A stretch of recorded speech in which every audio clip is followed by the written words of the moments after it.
Hi. మీకు విషయం చెప్పాలి. నాకు ఒక ప్రాబ్లం వచ్చింది. వీడేంటి ప్రాబ్లం అని చిన్నగా చెప్తున్నావు అనుకుంటున్నారా? ప్రాబ్లం అంటే అందరు చెప్పుకోలేము కదా. సరే, మీకోసం చెప్తా వినండి. పొద్దున లేవడం నుండి స్టార్ట్ అవుతుంది నా ప్రాబ్లం.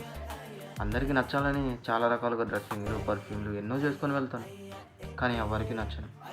గోల చేస్తాను, హడావిడిగా తిరుగుతాను, ఇంకా ఎన్నో చేస్తాను. కానీ అవన్నీ నాతో నేనే చేసుకున్నట్టు ఉంటుంది. నచ్చే అమ్మాయి ఉంటుంది, కానీ నువ్వంటే ఇష్టం అని చెప్పలేను. అలా చెప్పడానికి నేను పడే పాటలు ఉంటాయి చూడండి, దరిద్రం. నాకున్న ప్రాబ్లమ్స్ ఎవరికైనా చెప్పుకుందామంటే ఎవరు వినరు. ఎవరికి అంత టైము ఉండదు. ఇంత బిజీ లైఫ్లో నా కోసం మీరు ఇస్తున్న ఈ 1 minute టైం నాకు చాలా ఎక్కువ. ఏంటి, ఇంకా వింటారా?